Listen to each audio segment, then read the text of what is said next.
નમસ્કાર મિત્રો આજે આપણે વાત કરીશું કે આપણે જે પીએમ કિસાન દ્વારા જે છે આપણે દર વર્ષે 6,000 રૂપિયા જે મળે છે ખેડૂતોને અને 4 મહિના જે છે એમાં 2,000 રૂપિયાનો હપ્તો મળે છે। તો પ્રશ્ન એક ભાઈનો એવો હતો મિત્રો કે શું તમામ 7, 12, 8માં જે વ્યક્તિઓ જે છે તમામના જે નામો છે તો એ તમામને મતલબ 2,000 રૂપિયાનો હપ્તો મળે છે? તો તેનો જવાબ છે મિત્રો, મળે પણ છે અને નથી પણ મળતા, કારણ કે એમાં અલગ અલગ નિયમો છે। શું નિયમો છે એ જાણી લેવો જરૂરી છે। અને અમુક કિસ્સાઓ એવા છે કે જેમાં તમારું 7, 12, 8માં જો નામ હોય તો પણ તમને 2,000 રૂપિયાનો હપ્તો નથી મળતો। તો એવા કયા કિસ્સાઓ જે છે કે એમાં 7, 12, 8માં નામ હોય તો 2,000 રૂપિયાનો હપ્તો નથી મળતો? બીજી વસ્તુ કે તમારી જો પિતા હયાત ન હોય અને ત્યાર પછીના જે વારસદાર જે સીધી લીટીના વારસદાર હોય એમાં દીકરાઓ પણ આવી જાય અને દીકરીઓ પણ આવી જાય છે, બરાબર? તો એને 2,000 રૂપિયાનો હપ્તો મળે છે કે નથી મળતો, અને મળે છે તો એના માટેની શું પ્રોસેસ કરવાની છે, તમામ માહિતી આપણે આ વિડીયોના માધ્યમથી જાણીશું। ફક્ત 5 મિનિટની અંદર જે છે આપણે આ વિડીયોના માધ્યમથી તમામ માહિતી જે છે આપણે જાણીશું મિત્રો। તો વિડીયોને લાસ્ટ સુધી જોતા રહેજો। તો ચાલો શરૂ કરીએ। તો વિગતવાર વાત કરીશું મિત્રો આપણે કે ભાઈ 7, 12માં નામ ચડી ગયા પછી શું બધા લોકોને જે છે 2,000 રૂપિયાનો હપ્તો મળે છે? તો એનો જવાબ છે કે જો પિતા તમારા હયાત હોય અને હયાતીમાં હક દાખલ કરી દીધો હોય, મતલબ કે હયાતીમાં તમે 7, 12, 8માં નામ નોંધાવી દીધા હોય, એમાં બેન દીકરીઓ બધા આવી જાય છે, તો પિતા એવા સંજોગોમાં પિતા એકને જ પૈસા મળે છે 2,000 રૂપિયાનો હપ્તો મુખ્ય માલિક તરીકે। જ્યાં સુધી પિતા હયાત છે ત્યાં સુધી તમને 2,000 રૂપિયાનો હપ્તો મળતો નથી। પરંતુ માની લો કે પિતાનું અવસાન થઈ ગયું હોય તો પછી વારસદારોને જે છે લાભ મળી શકે છે, અને વારસદારોને લાભ મેળવવો હોય તો એના અમુક નિયમો જે છે એનું પાલન કરવું પડે છે। શું નિયમો છે? તો કે સત્તાવાર રીતે સૌપ્રથમ તો બધાની વારસાઈ કરાવવાની હોય છે। જો હયાતીમાં હક દાખલ કરી દીધો હોય તમે તો કોઈ જરૂરિયાત નથી, બાકી 7, 12માં તમારે નામ ચડાવવા જરૂરી છે, તમામના નામ ચડાવવા જરૂરી છે। એમાં ભાઈઓ હોય, બહેનો હોય કે તમામ જે પણ હોય તે તમામના નામ ચડાવવા એક વખત જે છે એ જરૂરી છે। જ્યાં સુધી તમે નામ નહીં ચડાવો ત્યાં સુધી ખેડૂત સરકાર જે છે તમને ખેડૂત નહીં ગણે, કુટુંબનો નિયમ જે છે એ લાગુ પડશે અને એ અનુસરતો હોવો જરૂરી છે। અલગ નિયમ જે છે મિત્રો, નિયમ શું છે કે ભાઈ તમામ લોકોના લગ્ન થયેલા હોવા જરૂરી છે। જેટલા લોકોના લગ્ન થયેલા હોવા જોઈએ તો તેની સાથે સાથે એનું રાશન કાર્ડ પણ અલગ હોવું જોઈએ।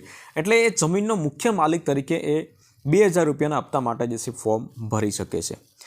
ત્રણેયના ફોર્મ જે છે અલગ અલગ તમારે ભરવાના રહેશે, મતલબ કે જેટલા પણ ભાઈ હોય, 5 ભાઈ હોય, 4 ભાઈ હોય અથવા તો 2 ભાઈ હોય તો તમારે અલગ અલગ ફોર્મ ભરવાના રહેશે।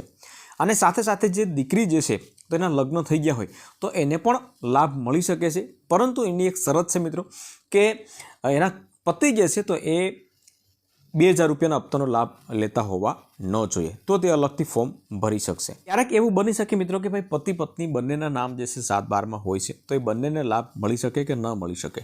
તો એનો જવાબ છે બિલકુલ ના મળી શકે। કોઈ પણ એક વ્યક્તિએ ફોર્મ ભરવાનું હોય છે અને કોઈ પણ એક વ્યક્તિને પીએમ કિસાનનો 2,000 રૂપિયાનો હપ્તો મળી શકે છે। ત્યાર પછી વાત કરીએ મિત્રો કે ભાઈ કોણ લોકો એવા છે, કોણ ખેડૂતો છે કે ભાઈ જેને 2,000 રૂપિયાનો હપ્તો નહીં મળે?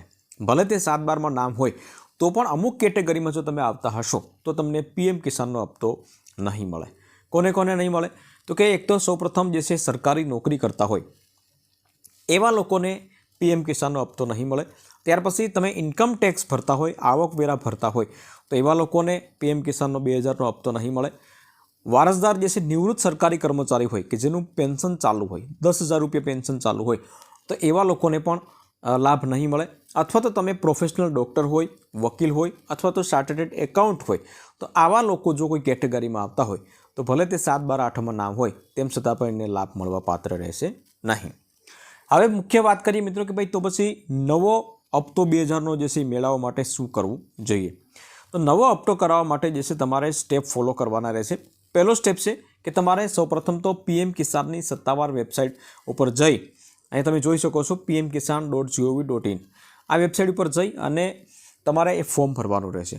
તમને જો ન આવડતું હોય તો તમે નજીકના કોઈ પણ ઓનલાઈનનું કામ કરતા હોય તો ત્યાં તમે જઈ શકો છો, ડિજિટલ સેવામાં અથવા તો CSC સેન્ટરમાં પણ તમે ફોર્મ ભરી શકશો।